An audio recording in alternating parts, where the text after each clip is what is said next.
Hello dear student, स्वागत है आप सभी का सोम क्लासेस के इस नए वीडियो में। मैं संजीव सर। स्टूडेंट, आज की इस वीडियो में हम 2019 के सभी विस्तृत प्रश्नों को डिस्कस करने वाले हैं। इससे पहले के वीडियो में मैंने 2018 वाले क्वेश्चन को डिस्कस किया था, जिसमें मैक्सिमम बच्चे आप लोगों ने कमेंट्स करके जो है कहा था कि जो है सर इसका सलूशन भी फिर से एक बार बता दीजिए। तो हर एक विस्तृत उत्तरीय क्वेश्चन का सलूशन का सीरीज जो है मैं फिर से कंटिन्यू कर दूंगा।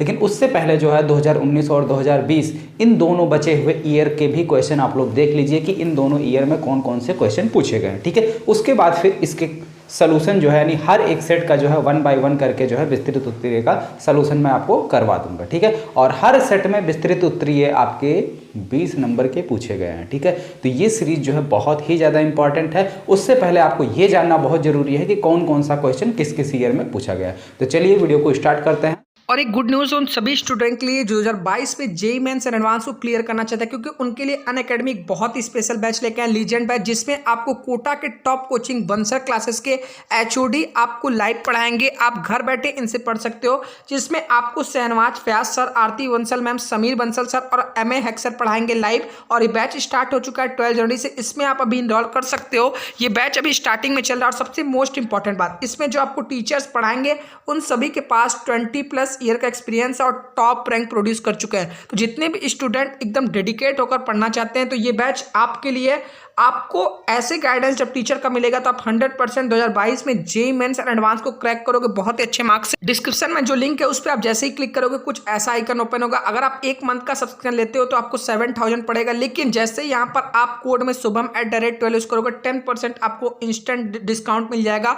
और जो स्टूडेंट 12 मंथ का कोर्स लेंगे उनके लिए तो बहुत ही बेनिफिट है, क्योंकि फिर पर मंथ आपको सिर्फ 3000 पड़ेगा और इसमें भी 10% एडिशनल डिस्काउंट हो जाएगा जैसे ही शुभम@12 यूज करोगे। ठीक है, तो जितने भी स्टूडेंट 2022 में जेईई मेंस एडवांस को फोड़ना चाहते हैं वो सभी ये बैच जरूर इनरोल करें, क्योंकि ऐसी फैकल्टी आपको कहीं और नहीं मिलेगी। ये सिर्फ आपको अनअकैडमी प्रोवाइड करा। ठीक है, तो डिस्क्रिप्शन में लिंक है, आप एक बार जरूर चेक करना। स्टार्ट करते हैं आज की इस वीडियो को, 2019 वाले क्वेश्चन को। ठीक है, और जितने भी बच्चे वीडियो को देख रहे हैं सभी लोग एक बार वीडियो को लाइक कर दीजिए और अपने दोस्तों में भी अधिक से अधिक शेयर कर दीजिए। लाइक शेयर आप लोग खैर करते रहिए, वो तो डिफरेंट बात हो गई।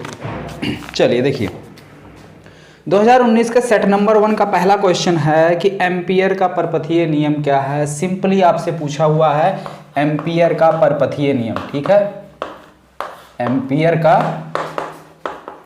परपथीय नियम।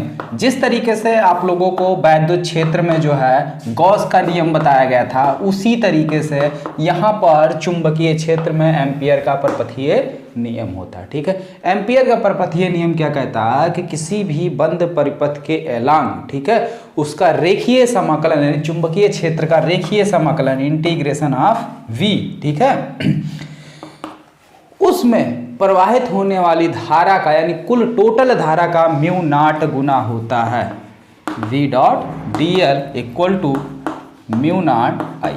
ठीक है, यही है आपके एम्पियर का परपथीय नियम।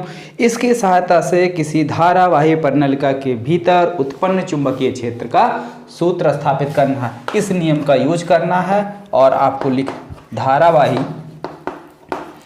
प्रणालिका के भीतर उत्पन्न चुंबकीय क्षेत्र की तीव्रता जो है कैलकुलेट करनी है। चुंबकीय क्षेत्र की तीव्रता जो है आपको क्या करनी है, कैलकुलेट करनी है। ठीक है, तो चीजें आपको समझ में आ गई। एम्पियर का परपथीय नियम क्या है, अगर आपको अच्छे से तैयार होगा तो ये क्वेश्चन जो है आपका तैयार हो गया। इसी में अथवा करके पूछ लिया है कि एल लंबाई के, कई बार डिस्कस कर चुके हैं। ठीक है, लेकिन फिर आप लोगों का कहना है तो हम एक बार फिर से जो है हर एक क्वेश्चन फिर से डिस्कस कर देंगे। उसके लिए आप लोग बिल्कुल भी टेंशन मत लीजिए। ठीक है, उससे पहले जो है ये जो हर एक ईयर का जो है क्वेश्चन हम बता रहे हैं, ये क्वेश्चन कंप्लीट हो जाए उसके बाद फिर जो है मैं डिस्कस कर दूंगा। ठीक है, एल लंबाई के एक तार को एन फेरों के वृत्तीय कुंडली के रूप में मोड़कर एक चुंबकीय क्षेत्र बी में लटकाते हैं। ठीक है, एल लंबाई का कोई चालक तार है, इसको क्या किया गया है, इस तरीके से कुंडली में बनाकर क्या किया गया है, चुंबकीय क्षेत्र में जो है लटकाया गया। ठीक है, इसमें फेरों की संख्या टोटल कितनी है, एन है। फेरों की संख्या जो है वो एन है। यदि कुंडली में धारा आई प्रवाहित कार्य, इसमें जो है आई धारा प्रवाहित की जा रही है इसमें, ठीक है। कितनी धारा प्रवाहित की जा रही है? आई धारा प्रवाहित की जा रही है। तब कुंडली पे कार्य करने वाले अधिकतम बल आघूर्ण का सूत्र निकालना है। बल आघूर्ण आपको निकालना है, ठीक है। क्या निकालना है? बल आघूर्ण। सिंपल सा जो है क्वेश्चन है, ठीक है। इसको जो हम डेराइव भी आप लोगों के सामने करवा चुके हैं, कई बार डिस्कस भी कर चुके हैं, अगर आप लोगों को याद हो तो अच्छी। हाँ, एक थोड़ा सा डिफरेंट बात है स्टूडेंट, हमने आप लोगों से ये भी कहा था कि जितने भी बच्चों को ये सारे क्वेश्चन जो हम बोर्ड पर राइट कर रहे हैं अगर तैयार है तो वो भी अपने कमेंट्स जो है कमेंट बॉक्स में कर सकते हैं कि सर हमें ये क्वेश्चन तैयार है। किसी भी बच्चे का ऐसा कोई कमेंट नहीं है, तो मतलब एक तरफ से कोई भी नहीं पढ़ाई कर रहे हो, कोई तो होगा जिसको ये सारी चीज़ें तैयार होंगी। या पूरा मत एक दो क्वेश्चन तो तैयार होगा कम से कम, आप वही तो बता सकते हैं। थोड़ा सा कमेंट्स देख के अच्छा लगता है अगर एक आध बच्चे कमेंट करें नहीं सर ये क्वेश्चन हम कर सकते हैं, ये क्वेश्चन हमें तैयार है, तो आप लोग कमेंट्स कीजिए अगर क्वेश्चन आपको तैयार हो तो, ठीक है। थोड़ा देख के हमें भी अच्छा लगे। चलिए आगे देखते हैं, नेक्स्ट क्वेश्चन है। फिर देखिए हाइड्रोजन परमाणु यानी हाइड्रोजन स्पेक्ट्रम की बात किया है। इसमें आपकी लाइमन श्रेणी के प्रथम रेखा की तरंग दैर्घ्य निकालना, ठीक है। तो जैसा कि हमने कहा भी था कि परमाणु और नाभिक दोनों चैप्टर बहुत ज़्यादा इंपॉर्टेंट हैं। बंधन ऊर्जा, प्रतिन्यूक्लियन बंधन ऊर्जा, ठीक है, ये सारी चीज़ें, द्रव्यमान क्षति, ये तीन चीज़ें जो है आपके नाभिक में इंपॉर्टेंट है। और दो टॉपिक जो है आपका, एक हाइड्रोजन का बोर परमाणु मॉडल और एक हाइड्रोजन स्पेक्ट्रम, ये 5 क्वेश्चन ऐसे हैं, ठीक है। 2 चैप्टर हैं, 2 चैप्टर में मिला के 5 क्वेश्चन ऐसे हैं जो 8 नंबर आपको दे के ही जाएंगे। और छोटे छोटे क्वेश्चन है बहुत, अगर आप चाहें तो मतलब 1 घंटे में 5 क्वेश्चन अच्छे से तैयार कर सकते हैं। देखिए उसी में अथवा करके पूछ लिया, नाभिकीय विखंडन तथा नाभिकीय संलयन में क्या अंतर है? दी गई प्रक्रिया में उत्सर्जित ऊर्जा Q का मान, यहाँ पे नाभिकीय विखंडन हो रहा है कि नाभिकीय संलयन हो रहा है, ठीक है। एक अब रिएक्शन दिया हुआ, वो आप रिएक्शन में देख सकते हैं कि नाभिक जो है 2 भागों में टूट रहा है, ठीक है। जैसा कि देख रहे हैं यहाँ पे नाभिकीय विखंडन हो रहा है, ठीक है। तो उस नाभिकीय विखंडन के दौरान कितनी एनर्जी रिलीज हो रही है वो आपसे पूछा हुआ, सब कुछ आपको दे दिया है। कैसे कैलकुलेट करना है? प्रतिन्यूक्लियन बंधन ऊर्जा वाला फार्मूला अप्लाई करके, ठीक है। आगे देखिए नेक्स्ट क्वेश्चन है एनपीएन ट्रांजिस्टर। हालांकि एनपीएन ट्रांजिस्टर इस बार आपको नहीं पढ़ना है, ठीक है। एनपीएन ट्रांजिस्टर की बात किया है तो एनपीएन ट्रांजिस्टर आपको नहीं पढ़ना, केवल और केवल आपको जो है पीएन जंक्शन डायोड और पीएन संधि डायोड की यूजेज यानी कि उसका प्रयोग हम अर्ध तरंगकारी और पूर्ण तरंग दिष्टकारी 2 ही रूपों में उसका प्रयोग करते हैं। तो वही दोनों चीजें पूछा गया। एक यूज और है, ठीक है, सौर ऊर्जा में भी पीएन संधि डायोड का प्रयोग किया जाता है। तो सौर ऊर्जा का जो है टॉपिक किसी एक दिन में अच्छे से फिर डिस्कस कर दूंगा, ठीक है। और बाकी जो है आपका सिलेबस जो है पूरी तरीके से कंप्लीट है। बस एक टॉपिक आपको जो है सौर पीएन संधि डायोड का प्रयोग जो है सौर ऊर्जा के रूप में किस तरीके से करते हैं। चलिए देखिए उसी में अथवा करके पूछा है पीएन संधि डायोड की उत्क्रम अभिनत क्रिया परिपथ चित्र की सहायता से समझाइए। इसका उपयोग जेनर डायोड में कैसे होता है? फिर बात कर दिया जेनर डायोड की, ठीक है। जेनर डायोड ये भी आपके सिलेबस से हटा दिया गया है। जेनर डायोड का सिंबल इस तरीके से होता है, बता दे रहे हैं, ठीक है। इस तरीके से तो आपका पीएन संधि डायोड भी इस्तेमाल होता है। इसी में जो है इस तरीके से ऐसे इसको ऐसे कर दिया जाता है तो ये आपका जेनर डायोड का सिंबल हो जाता है, ठीक है। नेक्स्ट क्वेश्चन आपका प्रिज्म से संबंधित है। एक प्रकाश किरण समबाहु कांच के प्रिज्म, ठीक है, कांच का जो सरफेस होता है वो आपका समबाहु ही होता है, उसकी सभी भुजाएं लगभग बराबर होती हैं। ए बी पर आपतित होती है न्यूनतम विचलन कोण यानी डेल्टा एम दे दिया है आपको, ठीक है। डेल्टा एम आपको दे दिया है 30 अंश। आगे प्रिज्म से गुजरने वाले प्रकाश की चाल ज्ञात कीजिए। प्रकाश की चाल आपसे पूछा हुआ, तो प्रकाश की चाल आप आसानी से कैलकुलेट कर सकते हैं। कैसे? सबसे पहले तो आप प्रिज्म का अपवर्तनांक निकाल लो, ठीक है। जब आप प्रिज्म का अपवर्तनांक निकाल लेंगे, फिर अपवर्तनांक पता हो गया तो प्रकाश किरण एक माध्यम से दूसरे माध्यम में जा रही है तो आप फार्मूला जो है डायरेक्टली अप्लाई कर सकते हैं, ठीक है। चलिए आगे बढ़ते हैं। हाँ, समस्या इस बात की हो रही होगी ना। एक चीज और देखिए, यहाँ पे आपको ये भी दे दिया sin 15 अंश का मान। सब मैंने कहा था ना कि 30 से रिलेटेड, 30 से हटके कुछ क्वेश्चन ऐसे हैं जैसे मान लो वैल्यू आ गई 55 अंश, 65 अंश, अगर ऐसी वैल्यू आती है तो उसका मान आपको दे देगा। यहाँ पे देखिए sin 15 अंश का मान दे दिया हुआ क्वेश्चन। sin 15 अंश बराबर कितना? √3 - 1/2√2, ठीक है। ये वैल्यू दे दिया sin 15 अंश का मान। और इसमें जो है आपको ए नहीं पता, प्रिज्म कोण नहीं पता है ना, तो प्रिज्म कोण आप आसानी से निकाल सकते हैं। कैसे? सरफेस कैसा है? समबाहु त्रिभुज, समबाहु है यानी तीनों भुजाएं बराबर हैं, तीनों भुजाएं बराबर, ये भी ये भी ये भी। जब तीनों भुजाएं बराबर हैं तो इनके सामने के कोण भी आपस में क्या होंगे? बराबर होंगे। तो बराबर होंगे यानी सब x x हो जाएगा। तो टोटल कितना होता है? 180 यानी 3x बराबर 180, x बराबर कितना आ जाएगा? 60 अंश। ठीक है। और अपवर्तनांक n बराबर क्या होता है? sin a/2। क्या फार्मूला होता है भाई? अपान नहीं sin a plus delta m/2 upon sin a/2, यह फार्मूला होता है। ठीक है, वैल्यू रख लो। a बराबर कितना आ गया? 60 अंश। सारी वैल्यू रख लीजिए। और प्रकाश की चाल मान लेते हैं v डैश है, तो ये हो जाएगा v dash equal to c upon n। ठीक है, c/n। ठीक, एक क्वेश्चन आपका सॉल्व हो गया 5 नंबर का। तो बहुत इसी में देखिए अथवा करके नेक्स्ट क्वेश्चन पूछा है कि एक पतली स्लिट द्वारा पर्दे पर बने विवर्तन प्रारूप में निम्नलिखितों की स्थिति के लिए व्यंजक प्राप्त कीजिए। ठीक है, यानी विवर्तन आपसे पूछा है, कल झिर्री वाला वही। हाँ ठीक है, तो इसको जो है आप देख सकते हैं। चलिए, सेट नंबर 1 की क्वेश्चन कंप्लीट हो गए। आगे बढ़ते हैं हम लोग सेट नंबर 2 में, देखते हैं कौन कौन सा क्वेश्चन जो है पूछा गया है, या कुछ क्वेश्चन देखिए रिपीट भी हुआ होगा। 1-2 क्वेश्चन ऐसे होंगे जो रिपीट हुए होंगे। चलिए देखिए, हाँ अब देखिए भाई, सेट नंबर 2 में पहला क्वेश्चन आपका विस्तृत उत्तरीय का है, किसी अवतल पृष्ठ के द्वारा, ठीक है, किसी अवतल पृष्ठ के द्वारा प्रकाश के अपवर्तन के लिए सूत्र का निगमन कीजिए। भाई 5 नंबर एकदम फ्री का है। और प्रकाश के चैप्टर में मैंने बताया भी था कि ये टॉपिक आपका बहुत ही इंपॉर्टेंट है। गोलीय पृष्ठ की बात कर दिया है तो आप स्वतंत्र हैं, चाहे आप अवतल पृष्ठ का जो है ड्राइव कर दीजिए या उत्तल पृष्ठ का ड्राइव कर दीजिए, जो आपको अच्छे से समझ में आया हो। हालांकि मैंने उत्तल का ड्राइव करवाया था और अवतल का होमवर्क में दे दिया था। ठीक है, तो अगर आप लोग अवतल में कहीं दिक्कत किसी को हो रही तो उत्तल वाला ही ड्राइव कर दीजिए। क्या ड्राइव मैंने करवाया था? n/v-1/u = n-1/r। ठीक है, ये मैंने डिराइव करवाया था। यही चीज क्वेश्चन में इस तरीके से दिया है, n की जगह पे म्यू लिख दिया है। ठीक है, जहां पे म्यू प्रकाश का अपवर्तनांक है। ठीक है, तो इससे कोई फर्क नहीं पड़ना चाहिए। ठीक है, कोई फर्क नहीं पड़ना चाहिए, दोनों चीजें बिल्कुल सेम है, यही आपको डिराइव करना है। ठीक, आगे देखिए, +2.5 डायोप्टर तथा -3.75 डायोप्टर क्षमता वाले 2 लेंसों को मिलाकर एक संयुक्त लेंस बनाया जाता है, उसकी फोकस दूरी ज्ञात कीजिए। ये इसी के साथ इंक्लूडेड है। ठीक है, इसको डिराइव करेंगे और इसी में छोटा सा क्वेश्चन लगाएंगे, यानी 2.5 नंबर जो है आपके इस पर है और 2.5 नंबर जो है आपके इस क्वेश्चन पर है।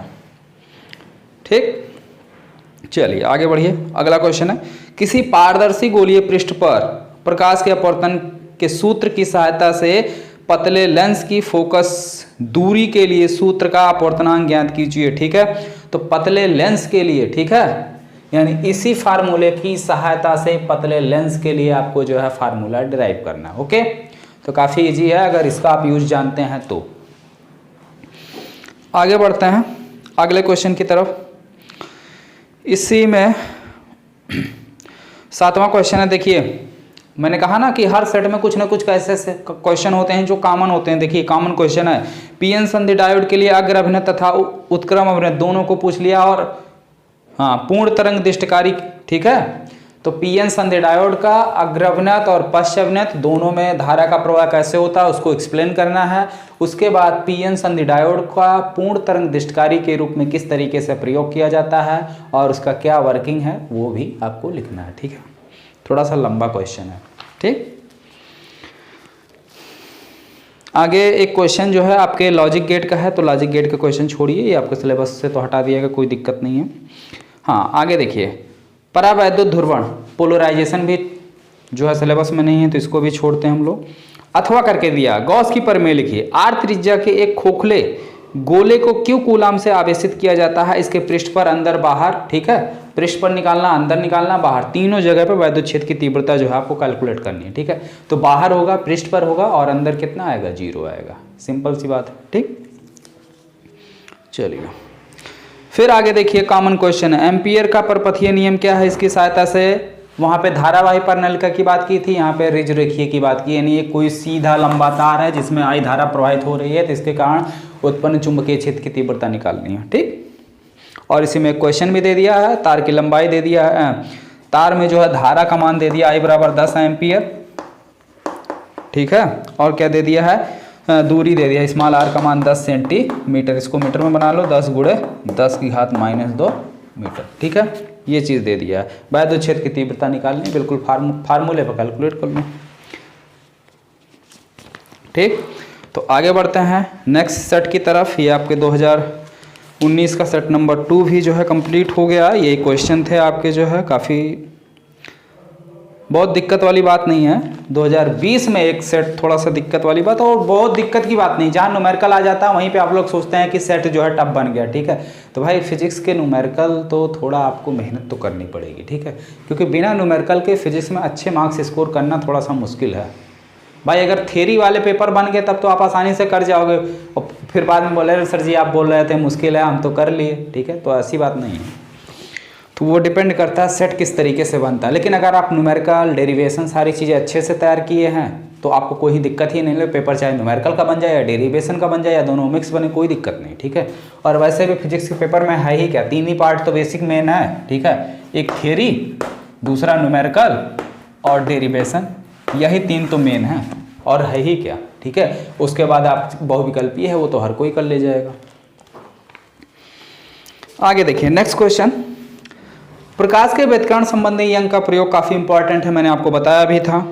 और अध्यारोपण का सिद्धांत भी यहाँ पे आपसे पूछा गया है। 2 प्रकाश तरंगे जो है जब मिलकर जो है जैसे मान लीजिए किसी एक समान माध्यम में समान तरंग आवृत्ति की 2 तरंगे एक साथ चल रही हो, तो उनके अध्यारोपण से है माध्यम में कहीं प्रकाश की तीव्रता अधिकतम तो कहीं न्यूनतम हो जाती है। इस क्रिया को क्या कहते हैं? अध्यारोपण कहते हैं। यही आपसे पूछा हुआ है। अगला क्वेश्चन है, ठोसों में उपस्थित ऊर्जा बैंड के नाम लिखिए। ऊर्जा बैंड का नाम लिखना है। ठीक है, तो 2-3 बैंड होते हैं, चालन बैंड, और एक होता है आपका संयोजी बैंड, और एक होता है जो भाई फॉरबिडन बैंड या रिक्त बैंड जिसे कहते हैं, उसको हिंदी में देख लो क्या नाम है उसका। और पीएन संधि डायोड का पूर्ण तरंग दिष्टकारी के रूप में जो है फिगर बना के एक्सप्लेन करना। ठीक है, तो काफ़ी ईजी है। फिर आगे नेक्स्ट क्वेश्चन जो इसी में अथवा करके ट्रांजिस्टर का पूछा है, तो ट्रांजिस्टर तो हमें पढ़ना नहीं इस बार। हाँ, नेक्स्ट क्वेश्चन देखिए पूछा है, 2 आवेशित चालकों को एक तार के द्वारा जोड़ने पर कितनी ऊर्जा की ह्रास होती है या कितना एनर्जी लॉस होता है, ये क्वेश्चन भी आपसे पूछा है। तो सिंपल सा जो है इसका डेरिवेशन है, ये स्थिर वैद्युत विभव तथा धारिता का क्वेश्चन है। ठीक है, स्थिर वैद्युत विभव तथा धारिता वाले चैप्टर का क्वेश्चन है, और इसको जो है अलग से भी मैंने करवाया है। ये आपके 33 इंपॉर्टेंट डेरिवेशन, अभी तक कोई ऐसा क्वेश्चन मुझे नहीं मिला जो आपके 33 इंपॉर्टेंट डेरिवेशन जो मैंने आपको करवाए हैं उस 33 से बाहर का कोई क्वेश्चन हो। अभी तक ऐसा कोई क्वेश्चन मुझे नहीं मिला है। ठीक है, तो मान के चलो वो जो 33 क्वेश्चन मैंने आपको करवाए हैं उसको आप लोग प्लेलिस्ट में सर्च कर लीजिए, और वहीं से जो है पूरे ये 20 नंबर वाले क्वेश्चन आपको पूरे के पूरे फंस जाएंगे वहाँ से। फिर देखिए गॉस का नियम पूछा गया। ठीक है, काफ़ी ईजी है। फिर 2 समांतर धारावाही चालकों के बीच लगने वाला है, तो कल के भी 2018 में भी पूछा गया था, डिस्कस किया था मैंने।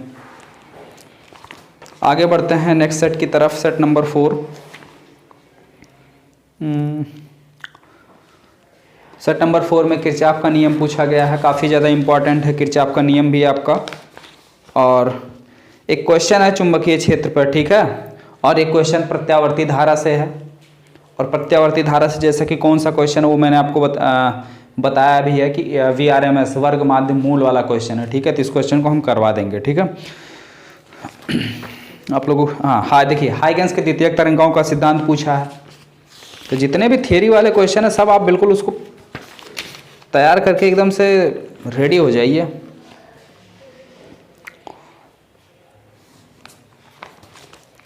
ठीक है, और आगे ट्रांजिस्टर और जिनर डायोड पूछा है, तो खैर ये तो आपके सिलेबस में है नहीं। आगे बढ़ते हैं सेट नंबर 6 की तरफ, सॉरी सेट नंबर 4 की तरफ। चलिए देखते हैं। हाँ 4 हो गया ना, 5। फिर ट्रांजिस्टर आपसे पूछा, ट्रांजिस्टर आपको है ना, ये देखिए भाई सौर सेल की बात कर लिया। ठीक है, सौर सेल की बात किया, तो इसको जो है अभी डिस्कस करना बाकी है, ये पॉइंट हम डिस्कस कर देंगे, ठीक है। इसमें भी आपका जो है पीएन डायोड यूज किया जाता है। आगे देखिए, सिद्ध कीजिए कि एक समान त्रिज्या की चुंबकीय क्षेत्र में धारावाही कुंडली पर आरोपित बल युग्म टाउ बराबर क्या होता है, NIAB। ये फार्मूला होता है, यही आपको प्रूफ करना है, ठीक है। देखिए, अन्योन प्रेरण से क्या अभिप्राय है, अन्योन प्रेरण गुणांक की परिभाषा दीजिए, दो समतल कुंडलियों के बीच अन्योन प्रेरकत्व का सूत्र स्थापित कीजिए। काफ़ी इंपॉर्टेंट क्वेश्चन है, और ये भी आपके जो 33 इंपॉर्टेंट क्वेश्चन है उसी में से एक है। फिर हाइगेंस का जो है सिद्धांत पूछा, फिर गॉस का नियम है, ठीक है। तो इस तरीके से आप अनसॉल्व पेपर उठा के किसी भी ईयर के क्वेश्चन को अगर आप देखेंगे तो हर एक ईयर के जो विस्तृत उत्तरीय क्वेश्चन है वो विस्तृत उत्तरीय क्वेश्चन आपके 33 इंपॉर्टेंट क्वेश्चन से पूरे के पूरे मैच कर रहे हैं। तो अगर अभी तक आपने 33 इंपॉर्टेंट क्वेश्चन का पूरा लिस्ट नहीं देखा है तो प्ले लिस्ट में होगा, ठीक है। आप लोग उस 33 क्वेश्चन को देख लीजिए कि वो 33 क्वेश्चन मैंने कौन कौन से 33 क्वेश्चन इंपॉर्टेंट सेलेक्ट किए हुए हैं, उसको आप लोग नोट कर लीजिए, ठीक है। और जब हम यहाँ पे चीज़ों को डिस्कस करेंगे, हर एक क्वेश्चन का जो है सलूशन डिस्कस करना शुरू कर देंगे, तो वहाँ पे भी आप लोग 33 इंपॉर्टेंट क्वेश्चन का सलूशन जो है अलग से एक कॉपी पे जो है अच्छे से लिख लीजिएगा, अच्छे से जो है उसका खुद नोट्स बना लीजिएगा, जिससे वही नोट्स जो है आपके एग्जाम टाइम में बहुत ज़्यादा हेल्प करेगा। अगर वो आप फिर 33 क्वेश्चन फटाक से रिवाइज कर लेंगे, आपको कहीं पे ढूंढना नहीं रहेगा, वो 33 क्वेश्चन आपके पूरे बुक से है, ठीक है। चैप्टर नंबर 1 से लेकर चैप्टर नंबर 14 यानी पार्ट 1 पार्ट 2 दोनों बुक का है, ठीक है। ओके स्टूडेंट, तो अब जो है एक सेट आपका और बचा है 2020 के, उसके भी क्वेश्चन जो हम कल डिस्कस कर देते हैं, उसके बाद आपको हम इसके सोल्यूशन करवाना स्टार्ट कर देते हैं, ठीक है। लेकिन उससे पहले यार आप लोग कम से कम कोई 2-4 लोग ही कमेंट्स करके ये तो बोल दीजिए सर 1-2 क्वेश्चन हम कर सकते हैं। ऐसे तो 2-4 लोग होंगे ही ना जो 1-2 क्वेश्चन कर ही सकते हैं, कम से कम गॉस के नियम वाला तो हर कोई कर ही सकता है। तो उसके लिए तो आप लोग यस सर इसे हम कर सकते हैं ये कमेंट्स तो कर दीजिए, थोड़ा देखकर अच्छा लगे, ठीक है। चलिए फिर मिलते हैं नेक्स्ट वीडियो में, और कमेंट करना मत भूलिए।